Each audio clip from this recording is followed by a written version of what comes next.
बिस्मिल्लाहिर्रहमानिर्रहीम। अस्सलाम वालेकुम नादरीन, आप यूट्यूब चैनल देख रहे हैं। मैं इमरान खान हूँ। सबसे पहले इमरान खान की बहन अलीमा खान का एक स्टेटमेंट है और ये बड़ा क्रिटिकल स्टेटमेंट है, अर्जेंट स्टेटमेंट है। उन्होंने हंगामी बुनियादों पे एक पैगाम जारी किया है अपने सोशल मीडिया अकाउंट के ऊपर। उन्होंने कहा it is critical and urgent that Imran Khan B examined and treated at a proper medical facility. Imran Khan साहब को फौरी तौर पर जो है वो एक बेहतर मेडिकल फैसिलिटी के अंदर उनका ट्रीटमेंट किया जाए, उनको वहाँ पे एग्ज़ामिन किया जाए। और हमने रिकमेंडेशन दी है चीफ़ जस्टिस ऑफ पाकिस्तान को कि उन्हें अलशिफा अस्पताल में जो है वो ले जाया जाए इस्लामाबाद में, और वहाँ जो स्पेशलिस्ट डॉक्टर हैं वो उनको चेक करें। ये एक्चुअली अंग्रेज़ी में मैं आपको ट्रांसलेट करके बता रहा हूँ। और साथ उन्होंने कहा कि वहाँ पे जो सुपरविज़न है वो होनी चाहिए, उनके अपने ज़ाती जो फिजिशंस हैं, और उस वक्त उनकी फैमिली की प्रेजेंस भी वहाँ पे होनी चाहिए। ये मुतालबा उन्होंने एक मरतबा फिर दोहराया। उन्होंने कहा ये लेकिन बड़ी बदकिस्मती है कि चीफ़ जस्टिस याह्या अफरीदी ने जो डॉक्टर्स ने वहाँ पे अडयाला में जाकर एक विज़िट किया उसके ऊपर उन्होंने इत्मीनान का इजहार कर दिया, और जबकि फैमिली और जो डॉक्टर्स हैं उनके अपने हमारी डिमांड्स के हवाले से कुछ नहीं किया गया। और ये क्या छुपा रहे हैं, ये सवाल भी उन्होंने उठाया। और ये बहुत एक्स्ट्रा ऑर्डनरी ये एफ़र्ट्स की जा रही हैं हुकूमत की जानिब से, इस्टेब्लिशमेंट की जानिब से, कि इमरान खान साहब को रोका जाए कि उनका प्रॉपर एग्जामिन हो और उनके टेस्ट हों और ये पता चले कि उनके साथ क्या हुआ है। और वो डॉक्टर्स जिन पे इमरान खान साहब का एतमाद है और जो उनके अपने फैमिली के डॉक्टर हैं और जो ख़ुद वो उनकी फैमिली है, उनकी मौजूदगी में सारा कुछ हो, लेकिन इसको रोका जा रहा है। इससे बहुत सारे सवालात जन्म ले रहे हैं। फिर उन्होंने ये बताया कि गवर्नमेंट और उनके मिनिस्टर्स ने क्या किया और किस तरीके से इंसिस्ट किया गया फैमिली को। लेकिन इमरान खान साहब के इलाज के हवाले से उन्होंने कहा जी कि कोई प्रॉपर केयर नहीं की जा रही, और इमरान खान साहब की सेफ्टी के हवाले से हमें कंसर्न्स हैं।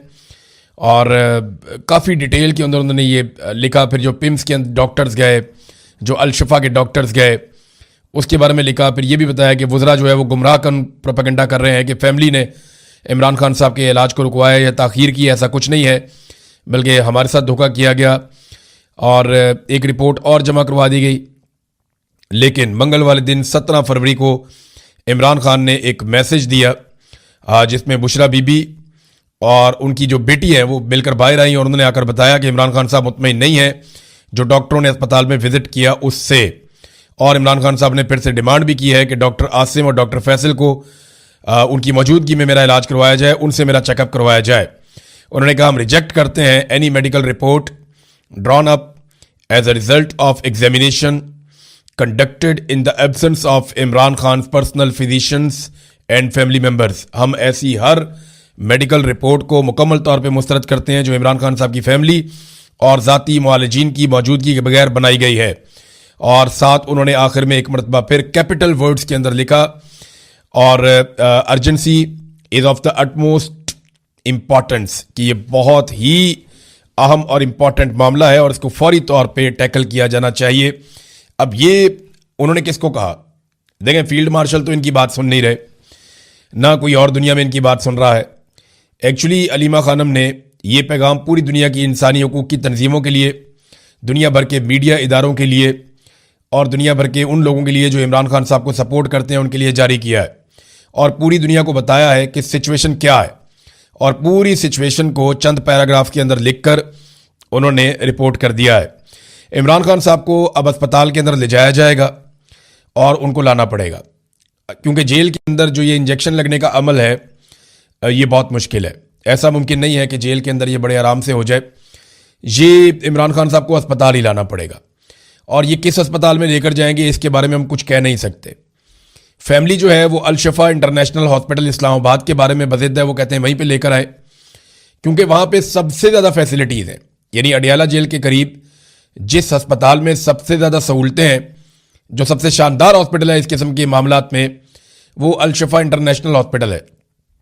लेकिन हुकूमत और एस्टेब्लिशमेंट कुछ और करना चाहती है, और वो नहीं चाहेंगे कि इमरान खान साहब मंजर-ए-आम पे आए या उनका कोई स्टेटमेंट सामने आए। तो ये एक अजीबोगरीब सिचुएशन है। दूसरी तरफ पाकिस्तान तहरीक इंसाफ ने जो ऐलान किया कि इमरान खान रिहाई अमन फोर्स वो बनाएंगे, उसके हवाले से बिल्कुल खामोशी हो गई है। पाकिस्तान तहरीक इंसाफ के अंदर से ही मुखालफत पैदा हुई, और ये जो एक उम्मीद पैदा हो रही थी कि तहरीक इंसाफ एक नौजवानों की बड़ी फोर्स बनाएगी जो इमरान खान साहब की आज़ादी के लिए कोई रोला शोला डालेंगे, लेकिन या कोई हिकमत अमली बनाएंगे। अभी फ़िलहाल उसके ऊपर खामोशी है। देखना यह है कि डिस्कशन के बाद ये काम किया जा सकता है या नहीं किया जा सकता, क्योंकि इमरान खान साहब को रिहा करवाने के लिए फैसला तो सड़कों पे होगा, इमरान खान साहब कहते हैं, या फिर इमरान खान साहब को और उनकी फैमिली को डील करनी पड़ेगी, जिसके लिए इमरान खान साहब तैयार नहीं है। और जो शराइत इमरान खान साहब रखते हैं वो बड़ी सख्त है। अब देखें, ये एस्टेब्लिशमेंट ने सोचना है, इमरान खान की शराइत जितनी भी सख्त हो, पाकिस्तान को उनसे नुकसान नहीं पहुंचेगा। वो मांगते क्या है? वो कहते हैं आप फ्री एंड फेयर इलेक्शन आप करवा दें और आप हर मामले की इंक्वायरी करवाएं, या आप जुडिशल कमीशन बना दें, चाहे 9 मई है चाहे 26 नवंबर है, जो वाकयात भी हुए उनकी आप तहकीकात प्रॉपर तरीके से करवा दें, इंसाफ और कानून के मुताबिक। अदालतों पे दबाव डालना छोड़ दें, बेगुनाह लोगों की कैद ख़त्म कर दें। और ये जो आपने मुदाखलत की हुई है सियासत के अंदर, हर चीज़ के अंदर, ये मुदाखलत ख़त्म कर दें। वो एस्टेब्लिशमेंट को कहते हैं ये चीज़ें पाकिस्तान को डिलीवर करेंगी। लेकिन मुझे नहीं लगता कि इनका ऐसा कोई इरादा है एस्टेब्लिशमेंट का। जिस तरीके से पाकिस्तान में लग्जरी तैयारे आ रहे हैं, इन तैयारों के बारे में मैं चंद चीज़ें आपको बता दूं। एक तो ये बहुत तेज़ तैयारे हैं, ये बड़े लंबे ट्रैवल कर सकते हैं, यानी ये तैयारे तो छोटे हैं लेकिन ये बड़ा लंबा सफ़र कर सकते हैं। बात तैयारे ऐसे होते हैं उनको बार बार फ्यूलिंग की ज़रूरत पड़ती है। ये उन मामलात से आगे के तैयारे हैं, इनकी रफ्तार भी अच्छी है, ये लग्जरी भी बहुत है, इनका सफ़र भी बहुत महफूज है। तो ये वो तैयारे हैं जो नॉर्मली लेकर भागने के काम आते हैं। अब जिस तरह एक तैयारा मंसूब किया जा रहा है, कभी मोहसिन नकवी से, कभी आर्मी चीफ से, कुछ और लोगों के पास भी पाकिस्तान में तैयारे हैं। वज़ीर आज़म जो हैं वो भी तैयारा रखते हैं, दीगर लोग भी तैयारा रखते हैं, सिंध वाले जो हैं उनके पास भी तैयारे हैं, जरदारी साहब जो हैं वो भी तैयारा इस्तेमाल कर सकते हैं। इसी तरह पंजाब में मरीम नवाज ने भी तैयारा हासिल कर लिया है। फैमिली के 10, 12, 15, 17 लोगों को लेकर निकलना उनके लिए भी कोई मसला नहीं होगा। ऐसा लगता है कि भागने की तैयारियां हैं, जिस तरह तैयारे ये इकट्ठे कर रहे हैं। बहरहाल इन तैयारों के पैसे किसने दिए, कहां से आया इतना पैसा?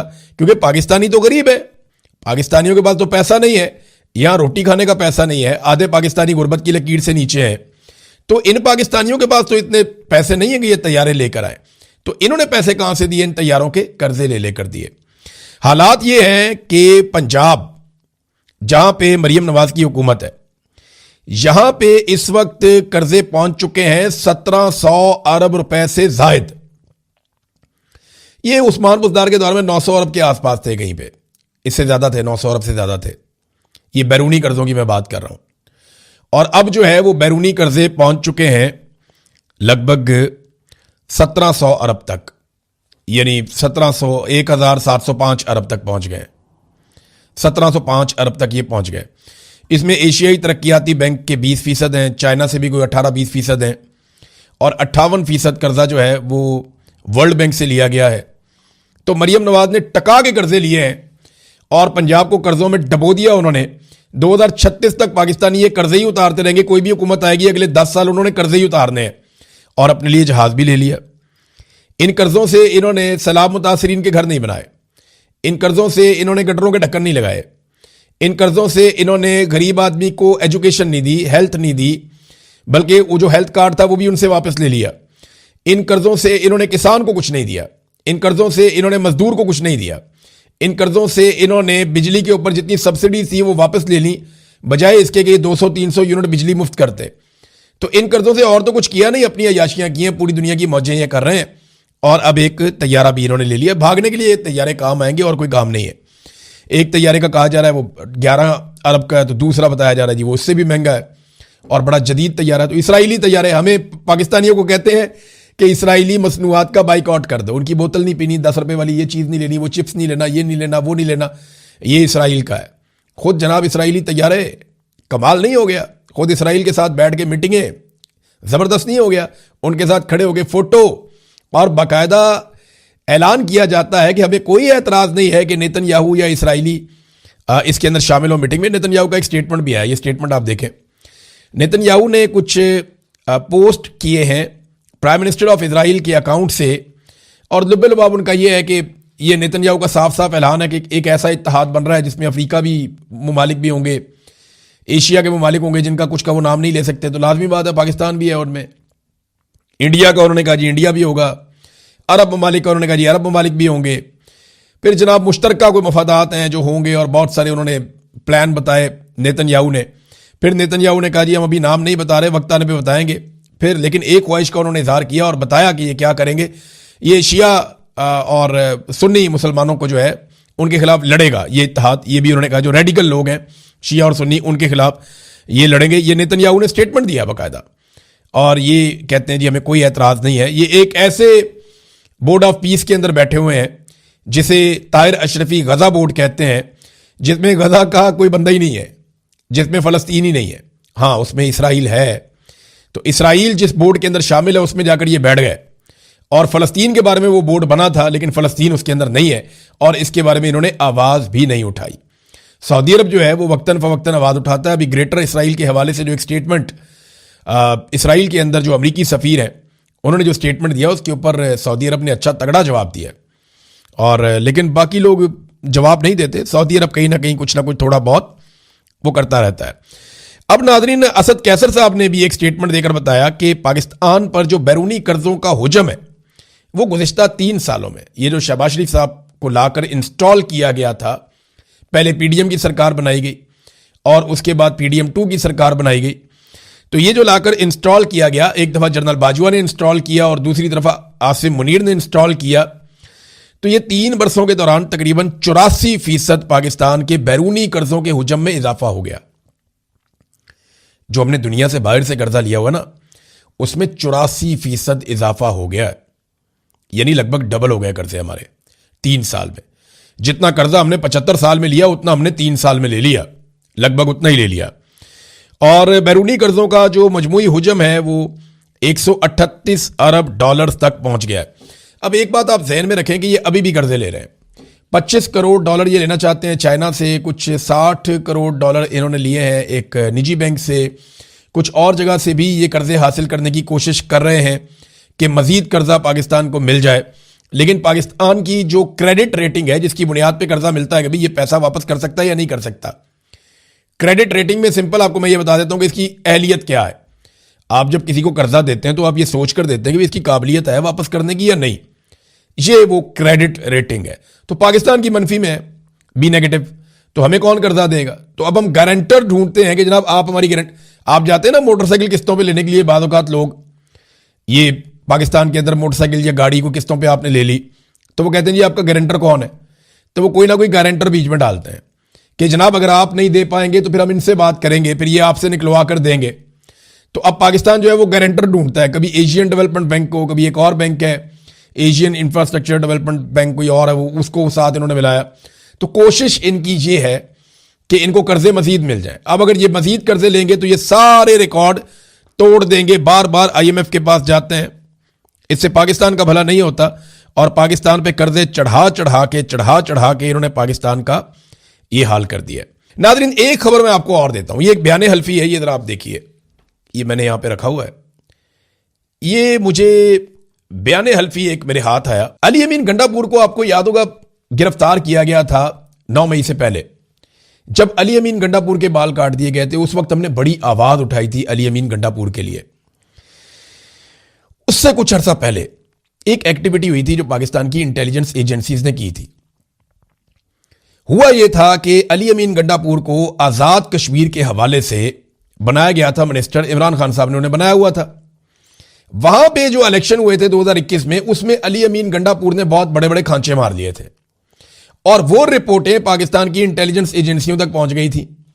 तो बाद में जब अली अमीन गंडापुर को गिरफ्तार किया गया इस बुनियाद के ऊपर, तो अली अमीन गंडापुर के सामने कुछ बयाने हल्फी रखे गए कि जिन बंदों से तुमने पैसे लिए हैं ये इन बंदों ने बयाने हल्फी दे दिए हैं। और अब मुझे ये बात पता चलती है कि उस वक्त अली अमीन गंडापुर, क्योंकि मेरे पास जैसे ये कागज पहुंचे हैं, अब जिन्होंने बयाने हल्फी लिखकर दिए हैं वो लोग तो अभी भी जिंदा है ना, जिन्होंने अली अमीन गंडापुर को पैसे दिए वो लोग भी अभी जिंदा है। तो एक बयाने हल्फी मैं आपको अभी दिखा रहा हूं, आने वाले दिनों में आपको 4 से 5 और भी नजर आ जाएंगे। और इस पे एक जर्नलिस्ट हैं यहां इंग्लैंड में, अबरार कुरैशी साहब, वो इस पे काम कर रहे हैं और इसके ऊपर इन्वेस्टिगेशन कर रहे हैं। वो 1-2 और स्टोरीज पे काम कर रहे हैं। आपको बड़ा मजा आने वाला है। आने वाले दिनों में आपको पता चलेगा कि ये इमरान खान की फैमिली पे अटैक क्यों कर रहे हैं और अली अमीन गंडापुर क्यों एस्टेब्लिशमेंट की लाइन लेते हैं, ये सारा आपको पता चल जाएगा। तो अगर आप डॉट कनेक्ट करेंगे तो आपके सामने सारी चीजें आ जाएंगी। अप्रैल 2021 में ये बता रहे हैं कि मैं इलेक्शन लड़ना चाहता था तो मैंने अली अमीन गंडापुर को 2 करोड़ रुपया दिया जो उसने मेरे से मांगा था कहते जी उसके बाद दोबारा मैं इलेक्शन लड़ना चाहता था तो गंडापुर ने 4 करोड़ रुपया मांगा, क्योंकि मेरा जो मुखालिफ है वो 3 करोड़ रुपया दे रहा था। तो उसके बाद वो कहते जी मैंने बात की पार्टी से, अली अमीन गंडापुर ने मुझे बहुत थ्रेट किया, मैंने ये मामला पार्टी के सामने भी रखा, मैंने ये मामला जो है वो आज़ाद कश्मीर का, क्योंकि इलेक्शन था तो वहां का जो इंटेलिजेंस का एक ऑपरेटर्स था ISI वाला बंदा, उसको भी मैंने बताया। बल्कि यहां पे इसने एक नाम लिया है एक कर्नल का, जो पार्टी पाकिस्तान तहरीक इंसाफ के अंदर एक रिटायर कर्नल था, उसका भी नाम लिया था, कर्नल अमानुल्लाह खान। कहता जी उसको भी मैंने जाती तौर पे बताया और उसने कहा जी हम इसके ऊपर एक्शन लेंगे, हम इसको देखेंगे। लेकिन फिर गंडापुर ने मुझे फ़ोन करके धमकाया और उसके बाद जनाब मेरा पैसा खाया गया। अच्छा, इस तरह का कोई एक नहीं है, ये कोई 4-5 एफिडेविट है जो एजेंसियों के पास थे। तो अली अमीन गंडापुर को एजेंसियों ने ऐसे काबू कर लिया। तो आहिस्ता आहिस्ता आपको समझ आएगी कि इन लोगों की मजबूरियां क्या है। मरवत साहब जो है इनके ऊपर भी काम हो रहा है, क्योंकि अब देखें ना, इन्होंने अटैक किया तो सोशल मीडिया के लोग हों या मीडिया के लोग हों या जर्नलिस्ट हों, वो इस टो में लग गए हैं कि यार ये लोग ऐसे कर क्यों रहे हैं, इनकी मजबूरी क्या है। ये जो MGM ग्रुप एक बन गया है, इनकी मजबूरी क्या है, ये क्यों इमरान खान साहब की फैमिली के ऊपर चढ़ दौड़े हैं और इमरान खान के कॉज को क्यों नुकसान पहुंचा रहे हैं और लगातार पाकिस्तान तहरीक इंसाफ पर ही क्यों हमला आवर है। तो इसको अब जब डिग आउट करना शुरू किया तो पहले नंबर पे तो ये आ गया नादरीन एक बयान हल्फी, जिसमें बंदा बता रहा है कि अली अमीन गंडापुर को 2 करोड़ मैंने दे दिया था, 4 करोड़ ये और मांग रहा था। उसके बाद इसने मुझे धमकियां भी लगाई हैं और फिर इसने ये आप पारा के पास से इस्लामाबाद में इसका कोई घर होगा, वहां प्रॉपर्टी, वहां पे इसने ये लेके ये एफिडेविट और ये इसने जमा करवा दिया था। अभी और भी आएंगे। तो इस तरह एजेंसियां ब्लैकमेल करती हैं। इस तरीके से एजेंसियों को इस बात से कोई सरोकार नहीं है कि गंडापुर ने करप्शन की है या शहबाज शरीफ ने करप्शन किया है या नवाज शरीफ ने करप्शन किया। वो कहते करो करप्शन, जो दिल करदा करो, लेकिन हमारी बात माननी पड़ेगी। जो हम चाहेंगे वो जरूर होगा। आप जैसे ही उनके किसी रास्ते में रुकावट डालते हैं तो वो आपकी चीजें लाके आपके सामने रख देते हैं। देखें ना, उस्मान बुज़दार की करप्शन की कितनी स्टोरियां थी। जैसे ही उस्मान बुज़दार ने कहा सर जैसे आप कहे, कोई करप्शन का मामला है ही नहीं। जरदारी साहब की करप्शन की कितनी स्टोरियां थी, सारी दुनिया को पता है, क्रिस्टल क्लियर केसेस थे। जैसे ही उन्होंने कहा सर जैसे आप कहें, उनके केसेस खत्म। नवाज शरीफ आज तक अपना मनी ट्रेल नहीं दे सका। जैसे ही नवाज शरीफ ने कहा सर जूते किधर है, मुझे बताएं मैं पॉलिश करता हूं, खत्म, कहानी खत्म। मरियम नवाज की स्टोरीज आपके सामने, जाली ट्रस्ट डीड है, बहुत सारी और चीजें हैं, वजीर आला पंजाब। तो एजेंसियों को इस बात से कोई सरोकार नहीं है। गंडापुर अगर सर्व करते रहेंगे तो उन्हें कोई सरोकार नहीं है कि ये कोई 2 करोड़ 4 करोड़ 10 करोड़ को 20 करोड़ किसी से लिया हो तो क्या फर्क पड़ता है। लोगों ने बड़ी बड़ी अमाउंटें भी दी हुई हैं। अभी मरवत साहब के ऊपर भी काम हो रहा है। मुझे बड़ी मजेदार इंफॉर्मेशन उनके बारे में मिली है, लेकिन मेरे सोर्स ने कहा